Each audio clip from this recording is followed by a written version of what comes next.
welcome to the Nightmare Gallery. Welcome to come on in. We can. Oh boy. This is Chucky. Yeah, I can talk. Actually, we have a room dedicated to the paranormal on the other side of this wall. So whenever we get there, I can tell you all about Short Creek and maybe some of the other haunted hotspots we have here in town. The thing is, a lot of the more prominent haunted hotspots have unfortunately been run down over the years because people frequented them so much. But there's a couple that are a little lesser known that I've had a lot of activity out of myself. But I might not say that name of it on video, or it might turn into the next Soul's Chapel. So. Yeah. But there's a couple of good kind of I don't want to say backwoodsy, but places you get pretty off the beaten path very quickly from just even from here that are that have quite a bit of activity historically. So absolutely. So welcome to the Nightmare Gallery. We specialize in all things that go bump in the night here. So not just the ghost stories, which obviously I think you all are very interested in. We also specialize in the cryptids that we have here in Kentucky. You're all familiar with the idea of a cryptid? Yeah, okay. I am anyway. Absolutely. Creatures that are believed to exist, but there's no real scientific. Familiar with the idea of a cryptid? Yeah, okay. I am anyway. Absolutely. Creatures that are believed to exist, but there's no real scientific history here in the state. I would also argue that Kentucky has more UFO history than pretty much any other state in the United States. And not all the tales are as widely known. So we talk about all that on our tours here. As you can tell probably by looking around, though, we're also big fans of horror movies. So, I love horror. Yeah. I watch it all the time. But everything in here it says seen on screen. Is that like legit? Some of them are, some of them are not. Some of them are replicas. It usually says on the sign, but I'll talk about a few of the ones that were actually appeared in the films themselves. We do have some screen used and screen worn props and costume elements here. Cool. But I always start my tours. I guess you are interested in a tour here at the gallery. They usually take about, 20 to 30, 40 minutes, depending on kind of how it goes. But I always start by talking about the horror movie characters. If you all want to come around this way, I always start by talking about this fellow right here first. Are you all horror movie fans? Oh yeah. Yes. Okay, then you probably recognize this fellow right here. That's who my brother dresses up as. Oh yeah, there you go. Of course, Michael Myers from the Halloween series. Not a lot of people know this, but Michael Myers actually has some Kentucky connections. Not only was the writer and director of the original Halloween film a guy named John Carpenter, not only was he born here in Kentucky, just down the road in Bowling Green. I never knew that. Oh yeah, as a matter of fact, many of Carpenter's films in the 70s and 80s, if you listen carefully to like the locations that they use, like street names and things, it's all from the Bowling Green community. For example, Michael Myers was trapped in Smith's Grove Sanitarium for years and years. That was the insane asylum. Well, Smith's Grove, if you drive from here to Bowling Green, you got to go straight through Smith's Grove, right on the outskirts of Bowling Green. Haddonfield is supposed to be in Warren County, Illinois. Well, Warren County, Kentucky, that's where Bowling Green is. Scottsville Road, Russellville Road, all the locations that are featured in Halloween, Halloween 2, The Fog, they're all taken from the Bowling Green area. So, kind of interesting. But I can do better than that as far as Kentucky connections, actually. For example, the guy who designed the look of Michael Myers, the guy who realized if you take a Captain Kirk mask and you spray paint it white and you tease out the hair, that's pretty spooky. That guy, the production designer on the original Halloween film, his name is Tommy Lee Wallace. He's photographed over here in this case, and he was born and raised right here in Somerset. Kind of a local legend we have here, but not a lot of people from the Pulaski County area are really aware that we have this kind of a cinema legend here in town.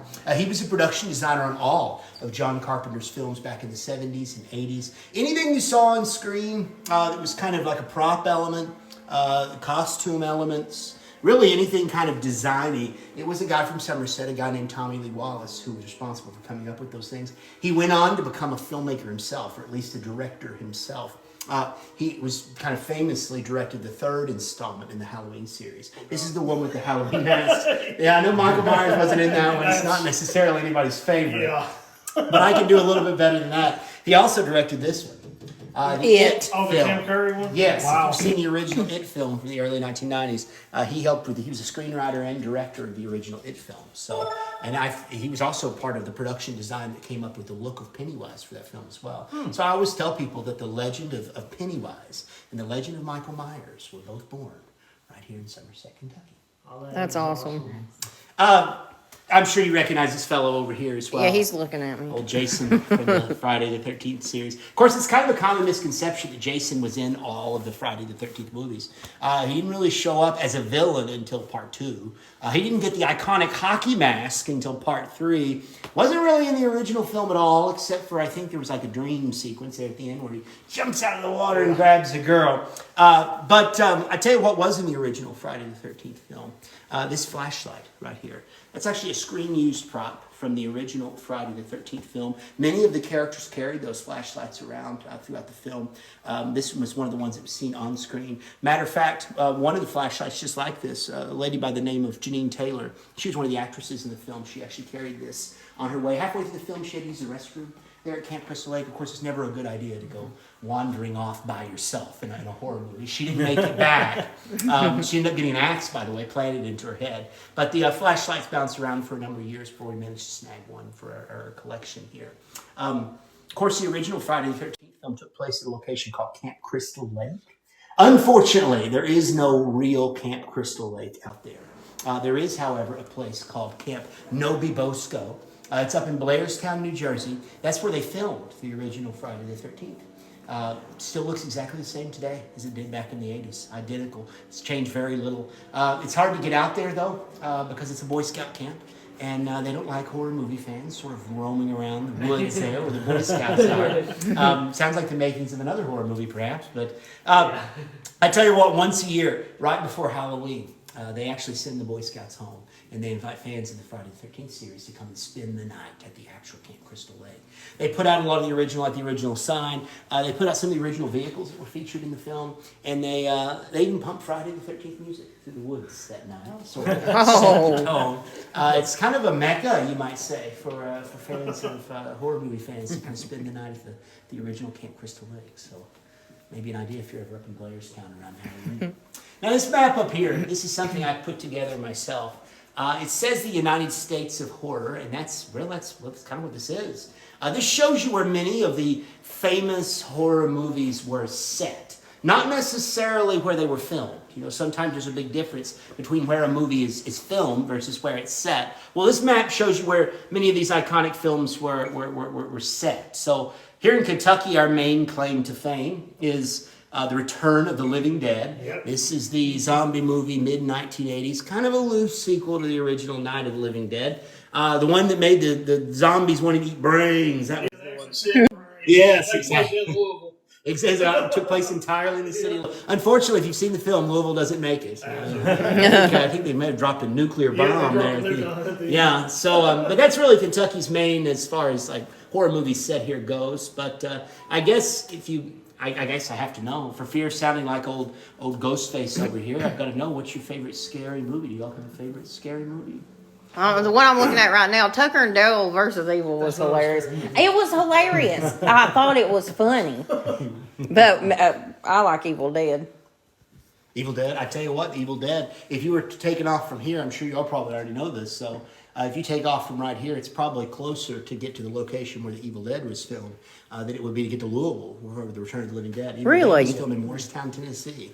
Shoot. The little cabin where they filmed Oh, and it. Evil Dead's on there. I just saw It that. is, yeah. The little cabin I where like they... Lost Boys. Oh, that's a good one, too. Love that movie. No, but the cabin where they filmed the Evil Dead, it's no longer there, unfortunately. The foundations are still there, out in the woods there in Morristown. The legend goes that the filmmakers, it was very cold. They filmed it over the course of a winter, and I think they got sick and tired of that cabin, and they accidentally burned it down when they were done with the film. See, if you watch, I have like almost every copy. Every time they come out with a new version of the movie, I have to buy it just so I can listen to the director's commentary. Yes. And Bruce Campbell himself is like, he was doing a convention in Tennessee, and somebody brought him a rock from the cabin to sign. And he heard it from them that some people burnt it down for that at that point. Yeah. I met Bruce Campbell. He's awesome. Oh, wow. I have not had a chance to meet him yet. I'd like to. We'd like I to. don't know. Last time we saw him, he looked like a. Well, that's not when you didn't see him with me. When we actually got to meet him, he was the character just like on the TV. Oh, really? Just like him. Yeah, but he just walked by wearing a weird suit. And, Oh, when you saw him. yeah. I think it was at GalaxyCon in Louisville. Yeah. We can continue over to this case. I guess I'll just mention something in that case. I don't know if y'all are Child's Play fans or not, but Yeah. at the top, Chucky. that yellow packaging, that was actually featured in the original Child's Play. This one was? Yes, both those pieces of cardboard up there at the top. Near the beginning of the film, Charles Lee Ray, he's the guy who turns into Chucky, I guess you'd say. But he's dodging bullets there, running around a toy store in the film, and well, right before he transfers his soul into the doll, he actually brushes up against both of those cardboard elements there. Oh. So yeah, those are screen used. Same thing for this patch over here. This is actually a screen used patch. It was featured in Scream 4. David Arquette's character Dewey. Is his share of the patch there for the that he wore on his shoulder. In His the dad was film. out there talking about the Mothman. Oh, yeah. He told us to go further and check it out. Yeah, oh yeah, we'll talk about the Mothman as well. I gotta mention this as well. This is actually part of the original We Slaughter Barbecue building that was featured in the Texas Chainsaw Massacre. A number of years ago, they the man Yeah, who it looks owned like he's that following me. particular, what is it? I'm sorry. Oh His yes. eyes looks like they're following me. Yes, some of the mannequins here, they kind of, I don't know what it causes that effect, but there's not a person in there, I'll just say I that. know, but Gracie would like that. She loved the black phone. Oh, the black phone? Yes, that was such who's a that good supposed to movie. be anyway? That's Leatherface. Yeah. Yeah. That's one of the masks he wears in the film. Probably, that's the one I think is the most scary. They call that the pretty lady mask, and then there's the one that he wears when he actually clubs the guy over the head. Hot Killer Class from Outer Space. Oh yeah. That's one of my all-time favorites. I love it. We can head into our paranormal room here. Guys, you'll have to watch your step right here. There's a kind of a barrier that can be a little bit of. Hey, Tanya, watch out. There's a tripping hazard. Okay. Yes. Yeah, we've had a number of people kind of Step up, or lose it. She's the tripper of the bunch. Before we move any further, I do want to welcome you all to what I call the Bluegrass Triangle. I call this section of Kentucky the Bluegrass Triangle for a reason. Me and my wife, we call ourselves the Paranormal Road Trippers. Hence the name Paranormal Road Trippers Nightmare Gallery. One of the reasons we call ourselves that is because we do a lot of traveling. Anytime we hear about a haunted hotspot or a UFO sighting or just anything that goes bump in the night, we try to take off and investigate for ourselves. Well, over the course of the last 20 years, we've been all over the country, out of the country as well, looking for this stuff. I tell you what, though, the place that we think is the most paranormally active at all, though, it's probably this right here. No place like home. South Central Kentucky to us is one of the most paranormally active places in the country. I call it the Bluegrass Triangle, kind of like the Bermuda Triangle, because of all the weird stuff that goes on in this area. A lot of people ask me, what is it about Kentucky that sort of draws this weird stuff in? Well, I tell them, for starters, we've had multiple bloody, consequential Civil War battles fought here in the Bluegrass Triangle, one of which is fought about 6 miles from where you're standing right now. On top of that, we've got all sorts of Native American history in this area, some pretty dark Native American history. Well, In I fact, just got chills when you said that. oh really? I did Yeah. too. Well, there was a famous Cherokee leader, a guy who went by the name of Dragon Canoe. He famously referred to Kentucky, the South Central Kentucky, as the dark and bloody ground. And, Yeah, I got Cherokee in me. oh, there you go. Well, he kind of warned settlers at the time, like, I wouldn't stop and try to settle here. This is kind of a dark place. On top of all that, beneath the ground here in the Bluegrass Triangle, we have limestone. And if you're into crystals and energy and that sort of stuff, you know that limestone is said to act almost like a superconductor for just weird stuff. Well, these are just a few of the odd things that have been seen, that have been heard, that have been felt in this area. Not only do we have one of the most famous UFO abduction cases of all time, took place about 25 miles north of here. We also have our fair share of curses and those monsters I was talking about earlier, those cryptids. We've got our share of those as well. But we also have what I think all agree might be the most interesting. It seems like you all are probably most interested in. We saw that at the cemetery. I read that. You went to Little Mark Thatcher? Yes, I read that. You remember that, Freddie, when I read his name at the At the cemetery? Somerset- Thatcher. It's Thatcher's. Little Mark Thatcher. March 3rd, 1887 to January 23rd, 1830. Oh, that's sad.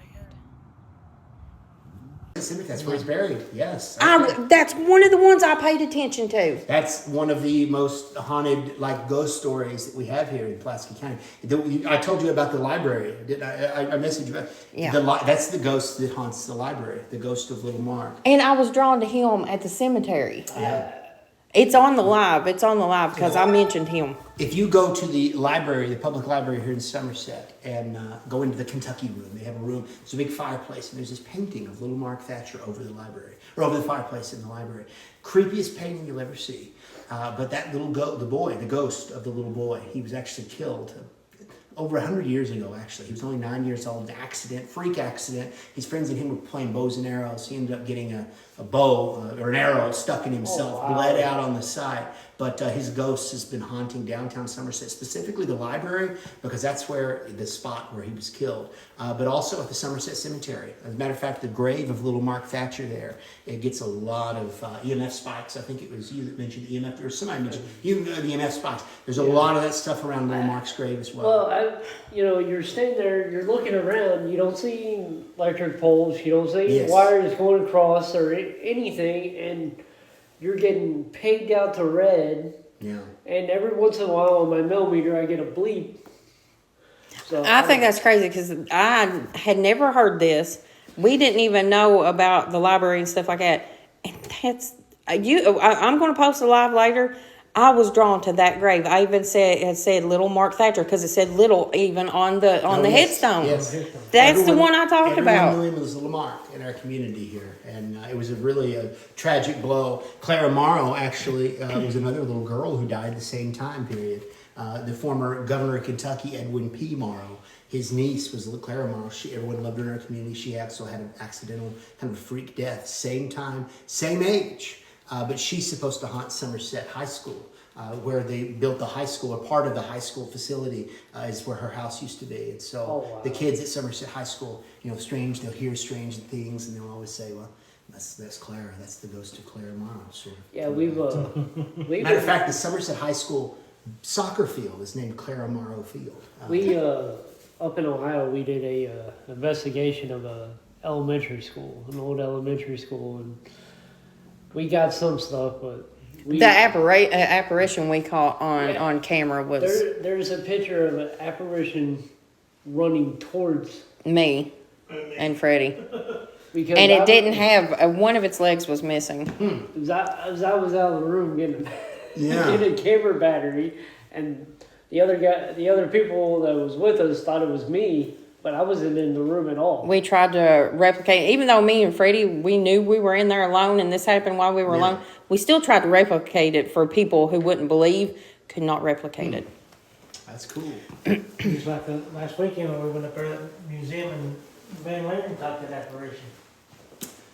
This section of the museum, this corner of the museum here, is dedicated to the haunted history here that we have in the Bluegrass Triangle. Not just in the Bluegrass Triangle, but from all over. I tell you what, I get a lot of guests here in the Nightmare Gallery, and out of the ones we get, there's a certain percentage of them who tell me something. I hear this all the time. It's not really accurate, but I hear people say this all the time. They say, I think ghost hunting is a relatively new phenomenon. Something that's only come around in the last few years because of shows like Ghost Hunters or Ghost Adventures, but of course that's not accurate at all. No.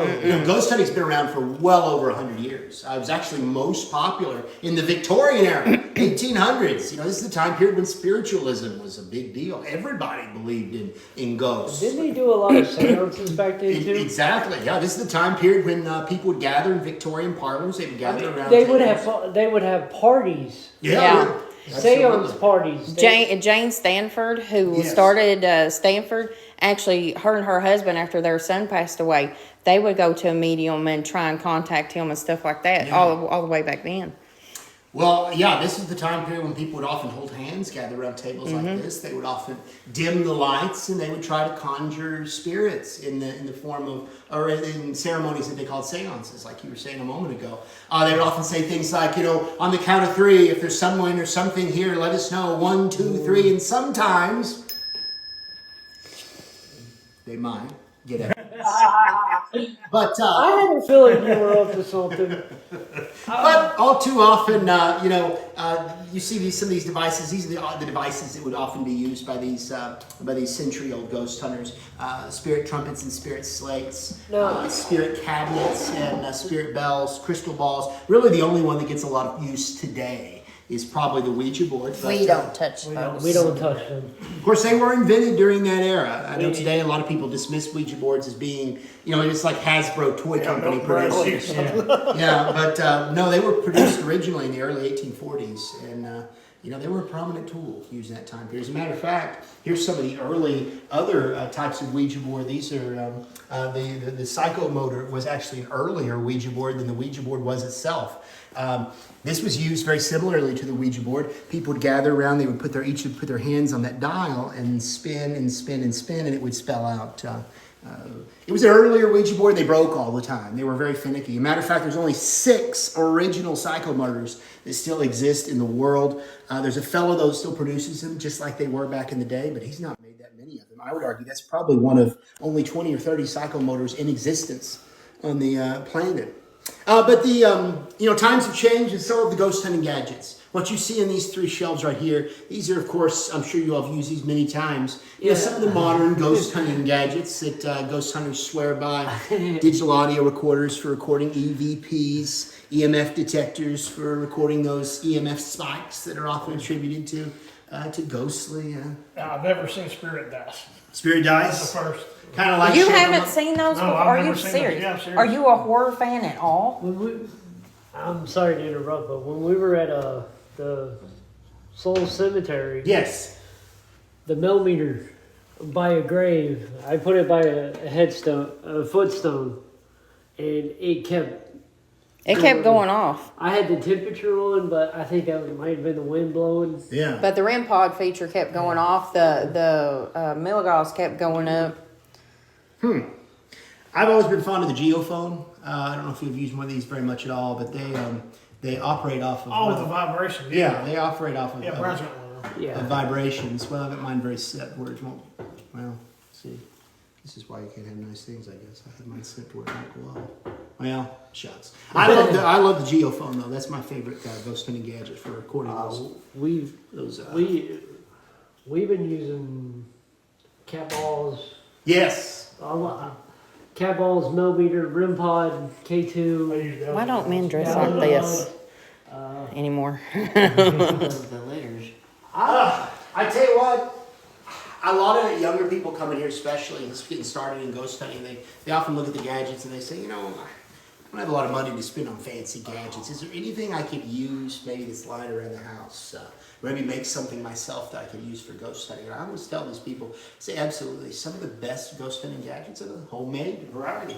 For example, this right here probably looks like, a glass mayonnaise jar with a ping pong ball inside it. And that's because, well, it's exactly what it is. But think about it like this. If we were to take this glass mayonnaise jar into a haunted cemetery, into Souls Chapel, a cemetery, or into the downtown Somerset Cemetery, or a haunted hotel, or wherever, and we were to sit it down and we were to start asking a series of questions. If this jar is airtight, but all of a sudden that little ping pong ball starts to wobble or nod around or spin around in the bottom of that jar, then just maybe, we have evidence of paranormal activity. Does that make sense? Yeah, that's awesome. And again, We're gonna have to try that. Anybody can make this out of something, an old mason jar with a bouncy ball or what have you. And I've actually had better evidence out of this simple device than I have out of many of the fancy gadgets that, I'm sure you all know, run hundreds of dollars sometimes. Yes. Yeah. And it costs me nothing. It costs me nothing to make. So, all right, I'm going to talk about the things that you see in these cases next. Like I said, my wife and I, we call ourselves the paranormal road trippers. Over the years, done a lot of traveling, met a lot of people along the way. Out of the people we've met, of all the people we've met, there's been a certain percentage of them they've said things like this. They've said, Zach, I've got something in my house, an object that I'm not really sure I want to have in my house anymore. I think it might be haunted. Would you care to take it off our heads? Well, in the past 20 years, I've never turned anybody down.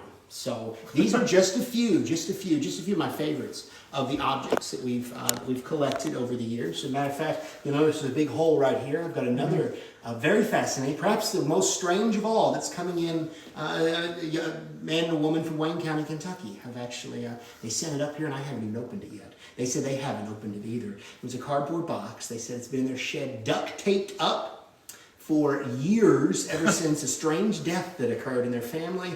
They said, we don't want it in our house anymore. The item that's in the box. I won't tell you. This is where you come back. They said, we don't want this cardboard box or the item in this cardboard box in our possession anymore. And they gave it to me. I've got it on the site right now. I haven't opened it up yet. I'm a little skittish. My wife tells me, I don't know, maybe we should keep this thing in the cardboard box. But it'll be on display this summer. So if you're interested. We'll have to come back. Yeah, we Yeah, have to definitely. go But back. I always like to talk about these two dolls right here.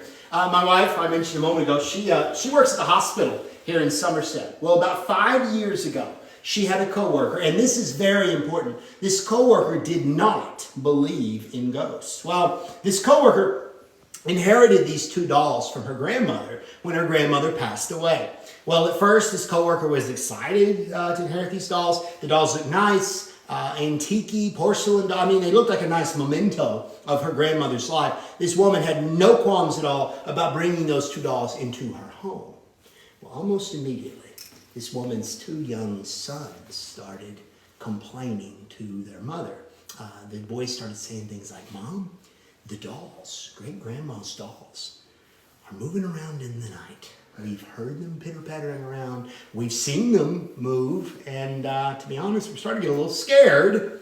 Well, again, this woman didn't believe in ghosts. So she automatically assumed that her two sons were, well, one of two things. Either A, they were letting their imaginations get the best of them. Or B, they were lying to their mother. In which case she told them, she said, you know what happens to little boys who lie to their parents? They get a whipping. You know, they get a spanking. And she thought that'd be the end of it, but it wasn't.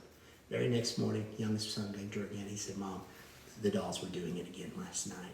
This went on for weeks. Finally came to a head about a month later when this woman's youngest son again came to her and he said this. He said, Mom, the dolls aren't just moving around now. She said, aren't just moving around. The little boy shook his head. He said, now they're hurting us. She said, hurting you? The little boy pulled up his sleeve. There were deep scratch marks up and down his arms that matched just perfectly with the little porcelain fingers on that boy doll. Suddenly, this woman started believing in ghosts. She threw those two dolls into a black plastic garbage bag. She tied it off and took it to work, where she knew my wife was. And she said, I don't want to see these dolls again. Here, they're yours, because she knew we were interested in this sort of stuff. And we've had them here ever since. Since we opened the Nightmare Gallery, it's been about 18 months ago, actually close to 19 months ago. We've had well over a couple thousand guests come in here. In that time, I would say anywhere between 100 and 150 of those guests have claimed to have seen these two dolls move inside that case with their own two eyes. Oftentimes, I will hear reports of seeing their heads nod, their eyes move, the shoulders, arms, hands, fingers of the boy doll. It's almost always the boy doll, but sometimes the girl doll. I get reports about her as well. Usually younger people are the ones to report this stuff. This used to be something that would happen, I don't know, every 2 or 3 weeks around here, but since last October, not sure what happened or why, but it's been happening about every single week. The most recent of these sightings was earlier this week, so this has already happened this week as well. This past summer, I had a group from Ohio come down here. It was a man, a woman, and their young son. And as I was telling the story of these dolls, I could tell by the look on the little boy's face that he was determined to see these dolls move. He actually walked over and pushed his face right up against the glass, like he was determined.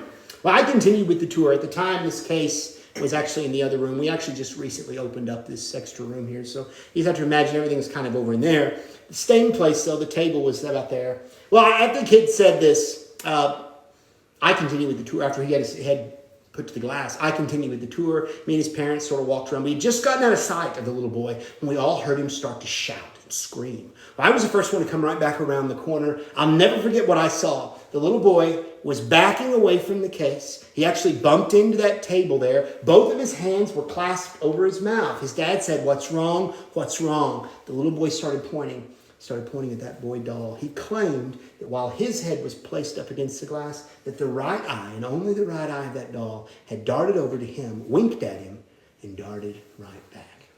Again, Oh my gosh. we're getting those stories about every week around here. So you'll have to report back if you have anything on your cameras.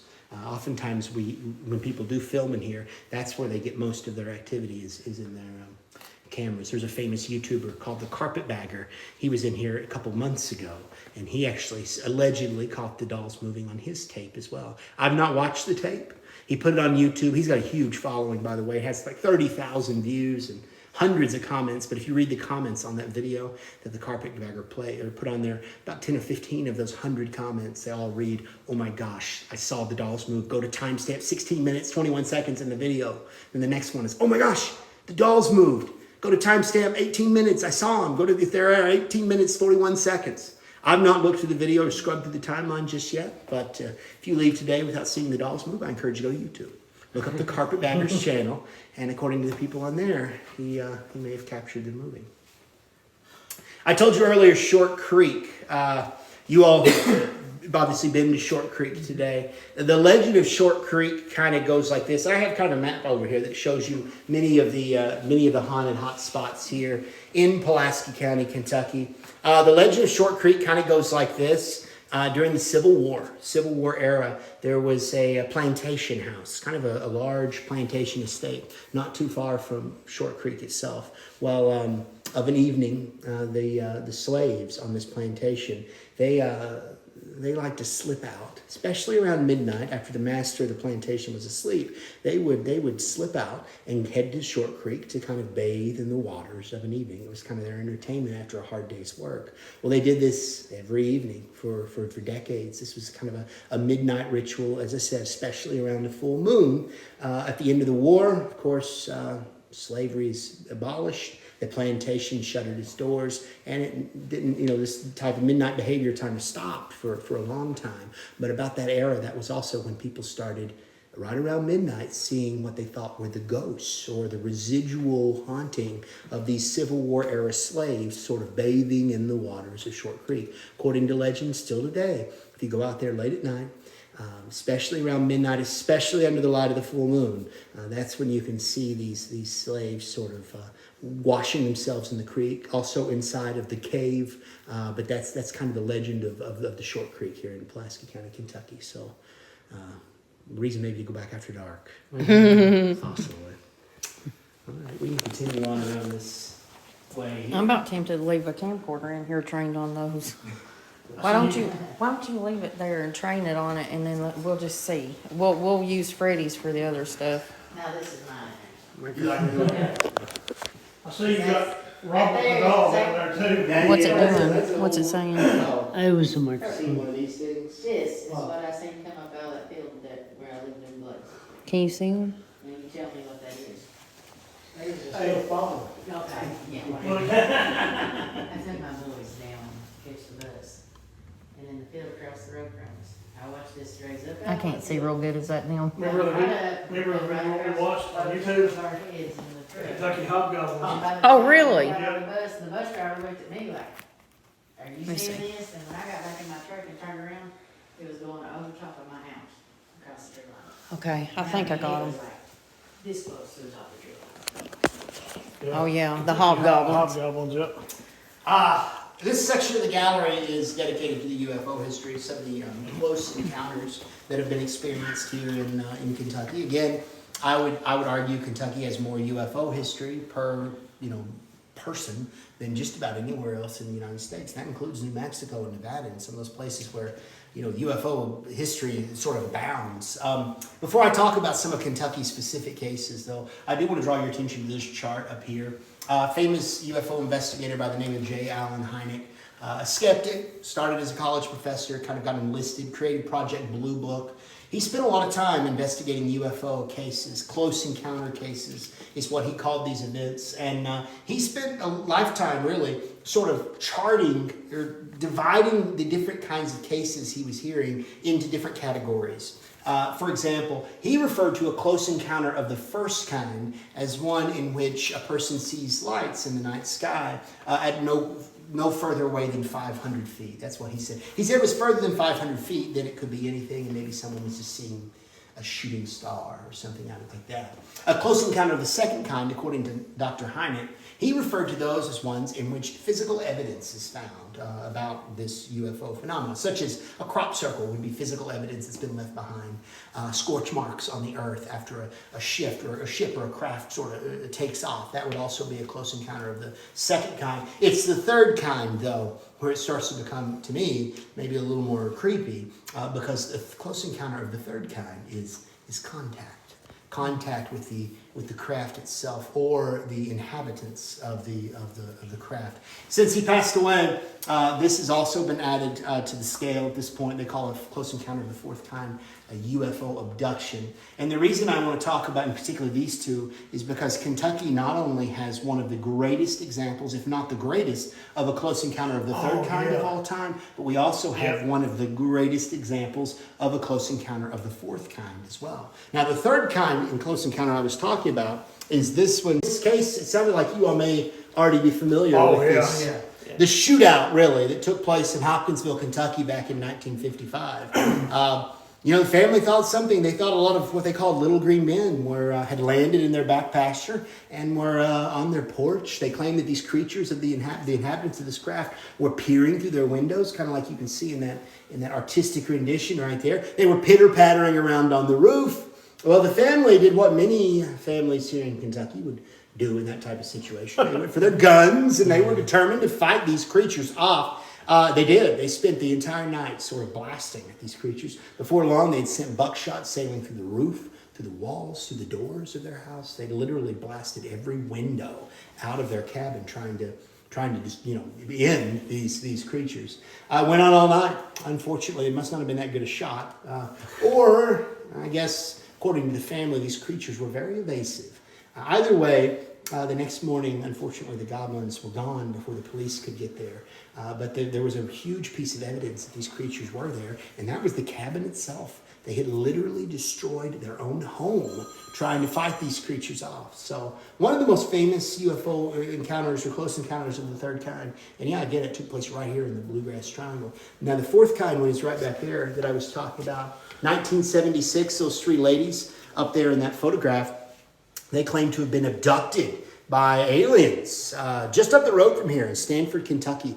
They were headed home from a restaurant one night, and they were on Highway 78 when they claimed to start seeing some lights in the sky. And before long, these lights were kind of focusing on their car and got brighter and brighter. Eventually, they claimed they got so bright they lost consciousness. When they woke up, they were 8 miles down the road with an hour of missing time, and then they suddenly remember being taken up in a craft.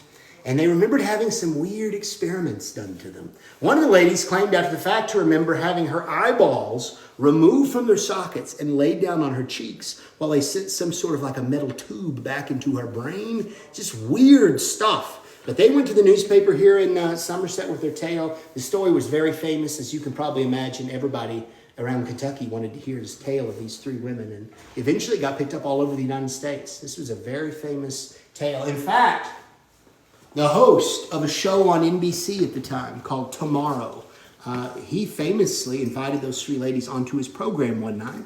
He thought they were liars, and he was determined to make fools of them on national TV because he had lined up some famous police investigators with polygraph tests, some famous hypnotists. He thought, I'm going to prove these ladies are lying. But the joke was on him, because not only did those ladies show up on the program that night, but they passed every polygraph test they took on national TV. And matter of fact, they all three passed every polygraph test they ever took again. And this case is famous not just for that, but also because these ladies never changed their story. All too often, UFO abductees, their stories get a little wilder, a little more strange over time. That didn't happen here. These ladies stuck by their story for the rest of their lives. So, kind of a fascinating. Again, we have a lot of UFO history here in the Bluegrass Triangle. Okay, we can head back next door. You have to watch your step again here on this side. Yeah, watch your step. Yeah, You're the one that trips all the time. it's not hot. This corner of the gallery over here, this wall of the gallery, this is dedicated to those cryptids that we have here in the state. Here, Michael. And we've got a lot. We've got a lot of those cryptids. Matter of fact, this chart right here behind you, ladies, this shows you just a few of the most famous cryptids that we have here in this area. Matter of fact, all 5 of these have been seen in Pulaski County and the surrounding counties. I always like to draw people's attention to this one right here. In the south part of Pulaski County, there's a place called Keno. It's one of those communities, there's one way in and one way out. And it's across this bridge right there. Well, for the better part of 50, 60, 70 years, the people who live down in Keno, they've claimed that beneath that bridge lurks a big, hairy, Bigfoot-like creature. They claim to have seen this creature down there. They claim to have heard this creature down there. And I kid you not, a lot of the old-timers that live down there in Keno, they will not step foot beneath the Keno Bridge after dark. I've been down there a number of times myself. I've heard some things I can't quite explain. And I don't make a habit of stepping beneath the Keno Bridge after dark myself. Making me want to go. Yeah, this is about 20 miles south of here, about 20-minute drive. After dark is the... And if you really want to go down there, I can tell you how to get down there. I can also tell you how to get beneath the bridge. It's not as easy to get beneath. There's that gravel road kind of... I can get you there if you really want to take a look at this. Now, the further you get from Somerset here into the Bluegrass Triangle and really just beyond as well, the creatures become maybe a little more famous. I've heard of Pope Lick Monster. Maybe a little more infamous, maybe even a little more dangerous. Yeah, you mentioned the Pope Lick Monster. Let me see. Hang on one moment here. I'm not sure who these people are. Give me just one moment. Okay. I'm sorry about this. Oh, that's okay. Sometimes But I've wanted to do this one. I've wanted to go do the Pope Lick Monster one. Oh, yeah. Kentucky. If not, maybe we can try and come in. I don't know. I'm sorry about that. Sometimes We got Black Panthers down there where I live at. Yeah. Yeah. Sometimes we have it set up where we do a tour system, and sometimes people they don't get the memo. Tours and but you mentioned the Pope Lick Monster over here. There's actually a statue of the Pope Lick Monster over there. They call him the only cryptid with a body count. And they call him that because, well, there's a lot of people who've lost their lives searching for the Pope Lick Monster. You don't have to really look too far to find him. They say he's on that rail trestle. I don't know if you see that kind of artistic rendition of the bridge there. They say that he lurks on this train trestle up near Louisville. It looks old and looks abandoned, and thrill seekers like to climb it to see if they can see the goat man on it. But unfortunately, even though it looks old and abandoned, it is anything but old and abandoned. And about 25 trains go down that track every day. All too often people will go up there. They will. It's a 70-foot drop, by the way, both ways. And they will think, well, where's he at? And they don't hear the train coming until it's too late. And about once a year, it seems like somebody will lose their life up there in the Pope Lick area. And the Courier Journal up there will often report, the goat man, the legend of the Pope Lick Monster has struck again. It's claimed another victim. Kind of a bad, I don't know, the only cryptid with a body count. Now, this map right here shows you where many of the other cryptids from the state of Kentucky sort of are localized. But, by no means is Kentucky the only place where these creatures exist. This map up here shows you where many of the ones exist, from sea to shining sea. There's a lot in California. There are several out that way. I tell you what, my favorite of all these, and I think I've heard you all mention this particular character a couple times, is the Mothman from up in Point Pleasant, West Virginia. Just a lot of fun. It's just a lot closer probably to your all's territory than ours. But once a year in September, they have something called the Mothman Festival. Yeah, we're planning on going. That's our favorite weekend of the year. It's a blast. And you'd be surprised how many tens of thousands of people come from all over the world to visit that little town on that weekend. It's really incredible. Does a lot for the local tourism. Of course, they have a statue of the Mothman on the town square. Yeah, but the back end of it that's a little too detailed. My second favorite cryptid, though, is probably this fellow right here. That's Yeah, my guy right there. No discussion of Kentucky history, mystery, or Appalachian history or mystery for that matter, would be complete without talking about this big fellow right here. I have friends across the country who spend a lot of time searching for this character, and I often hear from, especially the ones on the West Coast, Washington, Oregon, the Pacific Northwest. They'll always say things like, Zach, I don't know why you all bother looking for Bigfoot in Kentucky. They say he's not there. If he exists, he's out our way. He's in the Pacific Northwest, the big wide open forest. He's not in Kentucky. You're wasting your time looking for him. But when I hear that, and I hear this all too often, I will often tell people in response, I'll say, you know what? You must not read your history.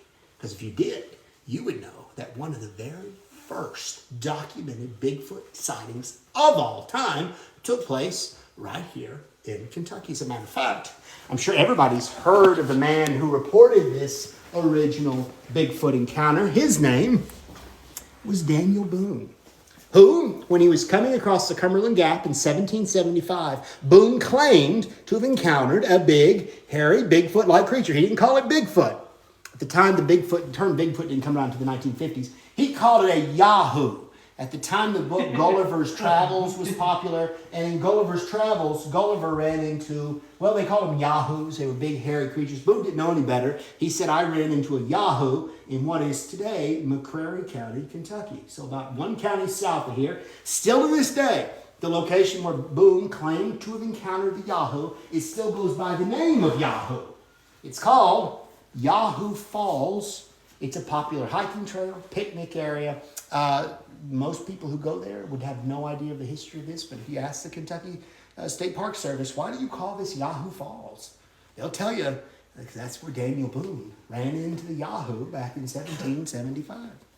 So the story really started it all happened here in Kentucky. I love to tell people across the country. Have you ever watched the television show The Mountain Monsters? I have seen it, but I'm not watching it. Yahoo. Oh, do they track the Yahoo? Okay, there you go. Now that chart over there in the corner, anytime a Bigfoot investigator finds unusual footprints or tracks in the woods, they will often bring with them water and plaster of Paris. They will mix those two together, and then they will pour that concoction into the footprint on the ground. Now, once it hardens, they come away with what we call a foot cast, or a plaster impression of the creature's footprint. Well, this case over here shows you where many of the most famous foot casts, these are replicas, of course, but duplicates, but these are many of the most famous plaster foot casts that have been found all over the United States and beyond. This one right here, perhaps so, is the most famous of all. That is the Patterson-Gimlin track. I don't know if you've seen this. Oh, yeah, okay. The famous film of Bigfoot sort of working across a creature. Most famous video ever. You can buy the two them. guys filmed that video. The same two guys found the creature's footprints. And this is what they cast. So this came from the same day, back in 1967. Because of that, it's often considered to be one of the most significant or best pieces of Bigfoot evidence of all time. I also wanted to draw your attention specifically to that cast down there in the corner. That is not a Bigfoot footprint. Can you tell what that is? No idea. That is a handprint. If you can kind of see the 5 fingers there. They call that the Goliath handprint, and it was found right here in Kentucky in the Bluegrass Triangle about 8 years ago by a guy named Tom Shea. Tom had been finding unusual footprints on his property for a long time. Well, one afternoon, he happened to stumble across, what he thought was, there was a stream that goes behind his house, and he thought it was a creature's knee print, as if it was been kneeling next to this creek to scoop water into its mouth. Well, right next to the knee print was that handprint. So the creature was down, scooping water, and then lifted up and left its handprint behind. He cast that. He called the guys on the Animal Planet television show Finding Bigfoot, and he said, you guys aren't going to believe what I found. You're going to have to come take a look at it. Well, they did. And according to the cast of Finding Bigfoot, Tom Shea's evidence here, this cast in particular, might be one of the best pieces of Bigfoot evidence perhaps ever discovered. And it was found right here in the Bluegrass Triangle. So for those keeping score at home, not only do we have one of the best pieces of modern Bigfoot evidence, but we have the story of the Yahoo and Daniel Boone, the one that started it all.